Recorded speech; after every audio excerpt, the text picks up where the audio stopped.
Fuq fom kulħadd, ġrajiet mill-modi b'kitba ta' Mark Farrugia, ari ta' Claudette Tabela Baldacchino, bi produzzjoni ta' Renato Vella għal One Radio.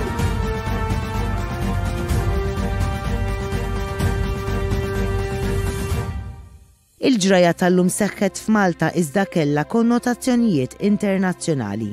Ġraja li bl-intervent tal-Prim Ministru ta' dak iż-żmien Dom Mintoff kellha tmiem għal kollox differenti minn dak li bassru ħafna. Kienet ġraja li meta seħħet kienet fuq fom kulħadd.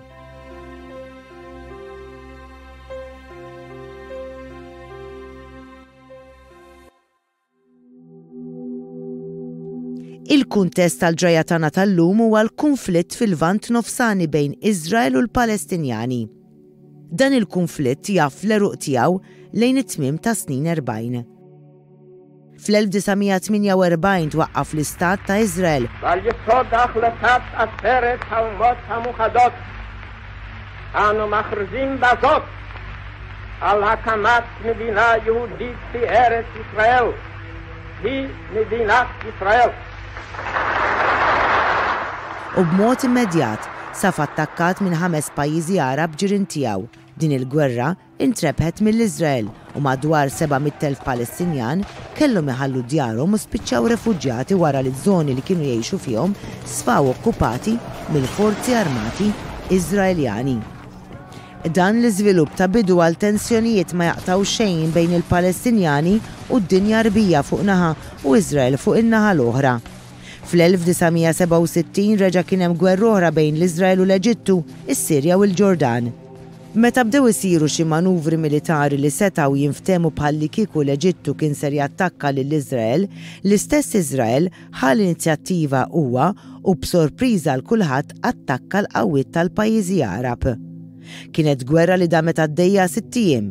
Iżrael għamel rebħiet territorjali kbar, okkupa l-istrixxa ta' Gaza, il-peninsula ta' Sinai, ix-xatt tal-Punent, il-Vant ta' Ġerusalemm u l-Għolijiet tal-Golan. F'Ottubru tal-1973 kien imiss din id-darba li l-pajjiżi Arab jattakkaw għall-arrieda lil qawwiet militari Lut meta Iżrael kien qed jiċċelebra il-festa tal-Jom Kippur. Fil-bidu tal-konflitt, Iżrael der li nqabad fuq siq waħda, iżda fi żmien 3 ġimgħat il-forzi armati tiegħu kienu 100 kilometru biss il-bogħod mill-belt kapitali tal-Eġittu l-Kajr. Ta' interess partikolari għal ġraja tagħna huwa l-fatt li matul dan il-konflitt l-Amerikani kienu jgħaddu t-tamir militari lill-Iżrael permezz tal-ajruport ta' Schiphol l-Olanda fejn kien hemm anke bażi tas-servizz sigriet ta' Iżrael il-Mossad. Riżultat tal-konflitt fil-Lvant Nofsani inħolqu numru ta' organizzazzjonijiet fosthom ewlenija l-Organizzazzjoni għal Ħelsien tal-Palestina li biex jħolqu kuxjenza dwar il-problema tal-poplu Palestinjan kienu jwettqu b'mod regolari atti ta' terrorizmu varji. Fis-snin immedjati qabel il-ġraja tagħna tal-lum kien hemm mill-anqas 3 attakki terroristiċi li fihom tilfu ħajjithom ftit anqas minn 100 persuna.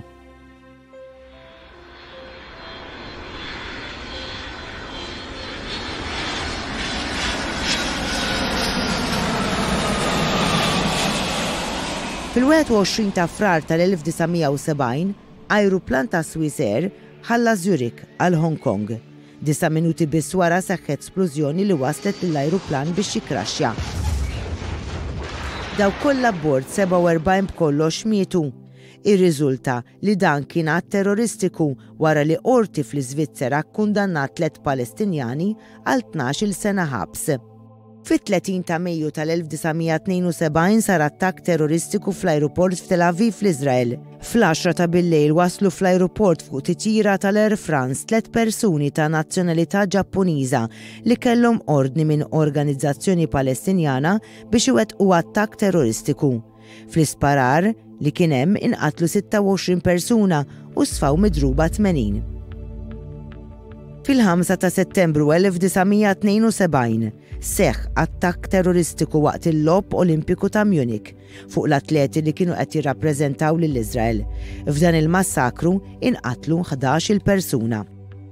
It-tnejn 26 ta' Novembru 1973, is-6 ta' filgħaxija. Ajruplan Boeing 747 tal-linja tal-ajru Olandiża KLM b'270 passiġġier u 17 il-membru tal-ekwipaġġ fuqu jinżel b'diffikultà fl-ajruport ta' Ħalluqa għaliex ir-runway tal-istess ajruport ma kienitx mibnija biex tilqa' il-jumbo jets. Din ma kienx titjira normali għaliex ir-riżulta li l-Boeing kien inħataf minn 3 pirati tal-ajru Palestinjani qabel ma tħalla jinżel f'Malta. Il-pirati kienu armati b'pistoli, hand grenades u anke dinamiti. It-talbit kienu li l-Gvern Olandiż jibdel il-politika tiegħu favur Iżrael u li l-linja tal-ajru KLM ma tibqax titrasporta l-armi lejn l-Iżrael. L-ajruplan tal-KLM kien telaq minn Amsterdam fl-Olanda u d-destinazzjoni finali tiegħu kellha tkun il-belt ta' Tokyo fil-Ġappun. Il-maġġoranza tal-passiġġiera kienu Ġappuniżi, iżda kien hemm ukoll passiġġieri Arab, Amerikani, Spanjoli, Franċiżi, Olandiżi, Griegi, Awstraljani u Ingliżi. Il-passiġġiera Ġappuniżi telqu minn Tokyo għall-Ewropa fit-19 ta' Novembru. L-għada waslu Ġinevra fl-Iżvizzera minn fejn marru lejn Pariġi. Fl-24 ta' Novembru taru lejn Amsterdam biex jaqbdu t-titjira lura lejn il-Ġappun. It-titjira kellha tgħaddi minn Ateni fil-Greċja, minn Beirut fil-Libanu, minn New Delhi fl-Indja, minn Bangkok fit-Tajlandja, minn Manila fil-Filippini u fl-aħħar tasal f'Tokyo. It-titjira ħallit Amsterdam f'nofsinhar tal-24 ta' Novembru u wara li waqfet f'Ateni niżlet f'Bejrut fis-7:15 ta' filgħaxija. Sija wara l-ajruplan tar lejn New Delhi. Fid-9:30 ta' filgħaxija, il-passiġġieri ġew infurmati li l-ajruplan kien inħataf. Il-pirati identifikaw ruħhom bħala l-Organizzazzjoni taż-Żgħażagħ għal-Libertà tal-Palestina huma ordnaw li l-ajruplan jibdel ir-rotta u jmur lejn Bagdad fl-Iraq fejn iżda l-ajruplan ma natax permess biex jillandja.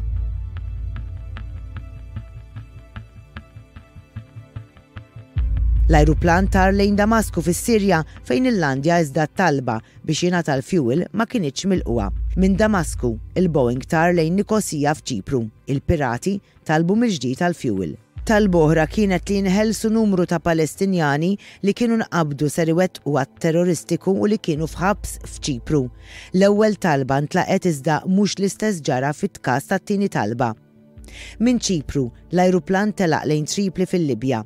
Il-pirati talbu l-fuel l-ikel u li nataw l-immunità.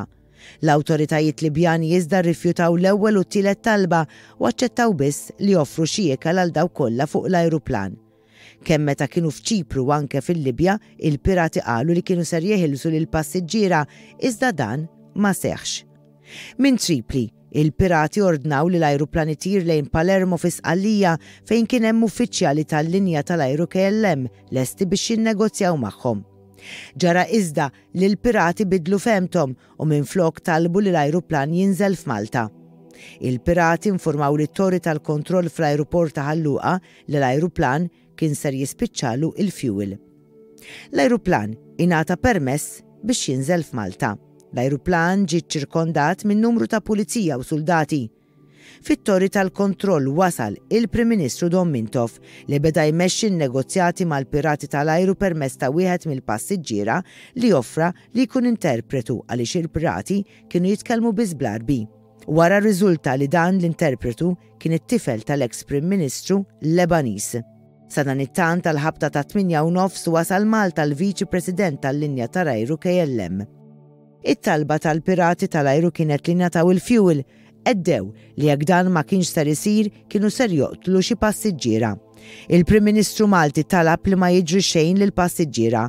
Mintoff qal lil pirati li kellhom jeħilsu lil passiġġiera u wara jiddiskutu t-talbiet tagħhom.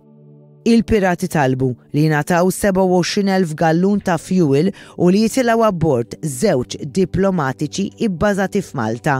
Mintoff offra li jagħtihom il-fuel iżda talab li meta jkun ingħata nofs il-fuel jinħelsu nofs l-ostaġġi. Il-pirati qablu.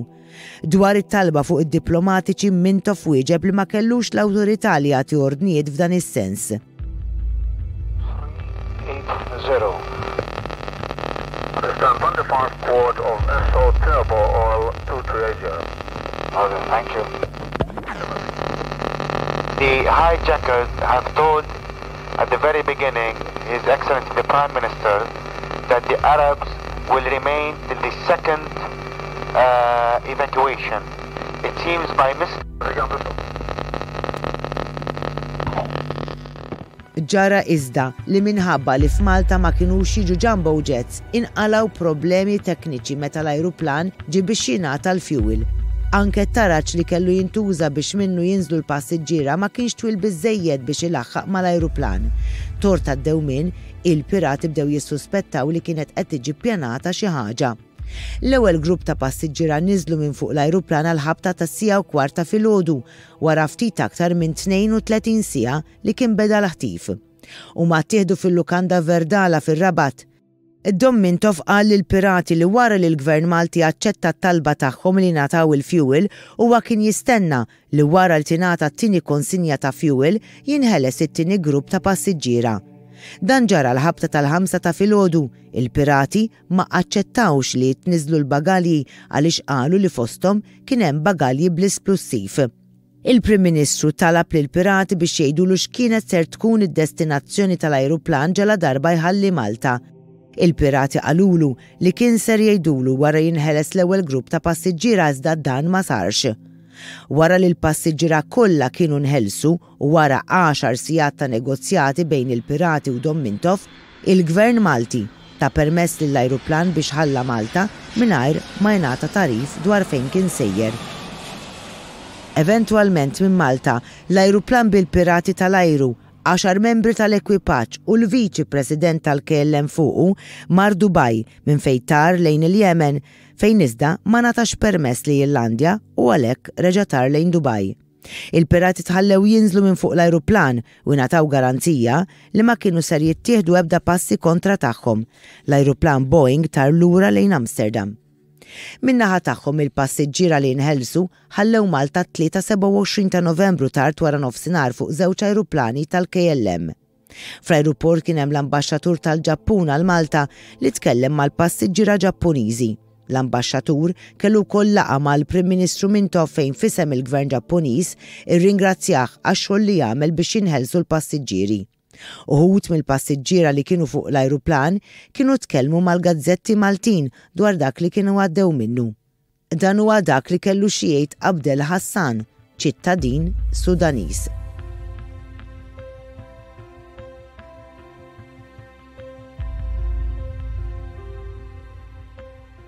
Il-gwerrieli kienu 3 mal-ħtif tal-Boeing wieħed mar fil-gabina tal-bdoti u 2 l-oħra qabdu mal-passiġġieri. Wieħed minnhom kellu wkoll hand grenade u l-ieħor kellu pistola. Ġabu wkoll l-esplosivi li twaħlu mal-bibien tal-ajruplan. Kien hemm paniku u konfużjoni anke meta l-gwerrilli għalunna li kellhom il-ħsieb li jtajru l-ajruplan. Saħansitra kien hemm uħud illi tomħas ħażin. Wara li għadda ftit tal-ħin il-gwerrilli bdew jitrattawna tajjeb tant li anki s-servizz tal-ikel baqa' sejjer. L-ar parti tal-ħtif kien bla dubju meta inżilna fil-Libja.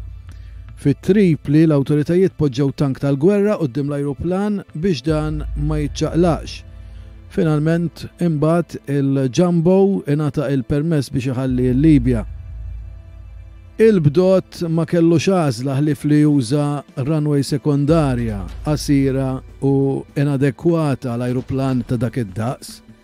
It-take-off kien tal-biża' u li qabdek il-bart ukoll.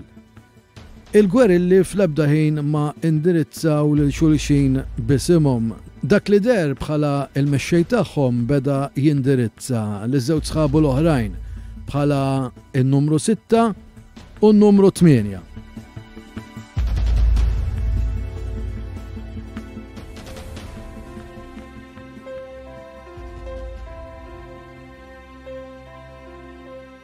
Dan huwa parti mir-rakkont ta' Yoshi Komatsu, ċittadin Ġappuniż li kien wieħed mill-passiġġiera fuq l-ajruplan maħtuf. Fid-9 ta' bil-lejl meta l-ajruplan kien fuq l-Iraq, rajt xi dwar jinxtraw u jintfew. Ndunajt li kien qiegħed jiġri xi ħaġa.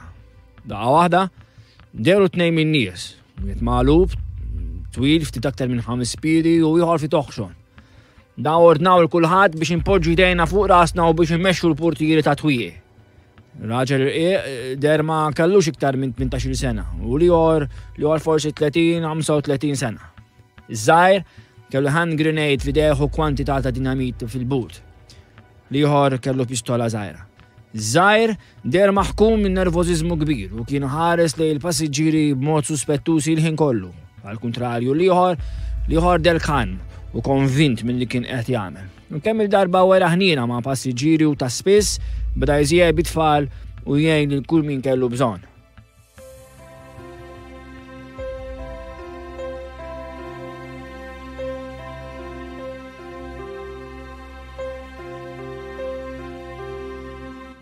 Wara nintemmi l-ħtif il-Prim Ministru Mintoff irċieva dan il-messaġġ mingħand il-Prim Ministru Olandiż Johannes Marten de Nuy.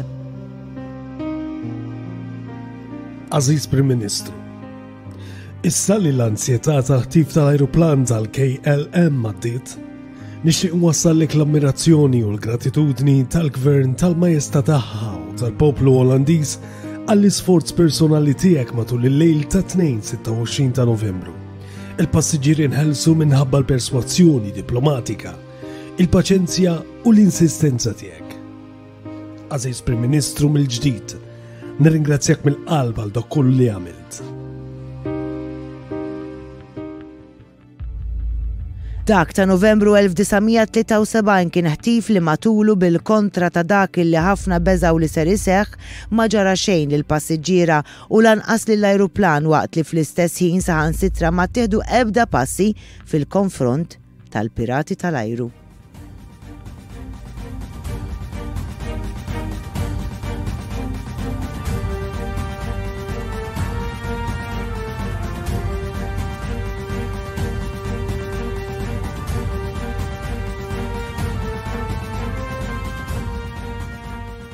Għadna kemm segwejna fuq fom kulħadd. Ġrajiet mill-modi b'kitba ta' Mark Farrugia, b'qari ta' Claudette Abela Baldacchino, bis-sem ta' Anton Falzon, Mark Doneo u Renato Vella, bi produzzjoni ta' Renato Vella għal One Radio.